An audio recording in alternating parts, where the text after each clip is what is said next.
விவசாயிகள் போராட்டம் இல்லாமலே 5 ஆண்டு காலம் வாழ்ந்தார்கள். அதை பாராட்டணும். 5 ஆண்டு காலம் தமிழகத்தில் விவசாயிகள் போராட்டம்.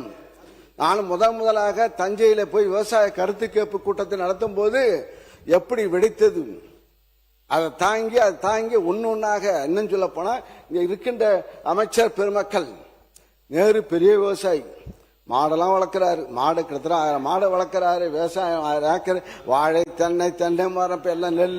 அதே போல வேலு அவர்கள் டிராக்டர் ஓட்டுவார், பூஜை அண்டை வெட்டுவார், வயலில் அண்டை வெட்டுவார்.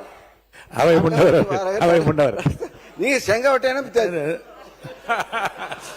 மாண்பு பேரவைத் தலைவர் அவர்களை, மாண்பு உறுப்பினர் அவர்களை சிக்கலுக்கு விட்டு விடக்கூடாது. ஏனென்றால் சீலிங் இருக்கிறது, அதில் மாட்டி விடுவாங்க.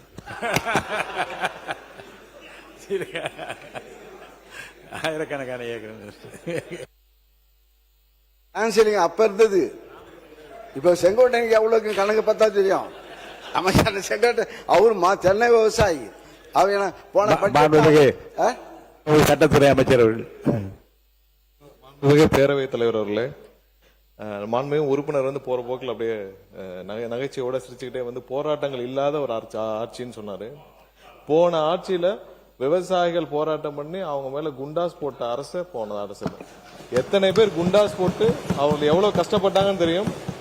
விவசாயிகள் போராட்டம் கடுமையாக அடக்கப்பட்டது, எல்லா இடத்திலும் அடக்கப்பட்டது. அவ்வளவு வழக்குகள் இன்னும் நிலுவையில் இருக்குது. அவ்வளவு பேரும் நிலுவையில் உள்ள வழக்குகளை வாபஸ் பெற சொல்லி போன வாரம் தான் விவசாயிகள் சார்பாக பெரிய கோரிக்கையும் வைக்கப்பட்டது. சோ அதை இங்கே குறிப்பிட விரும்புகிறேன். நன்றி.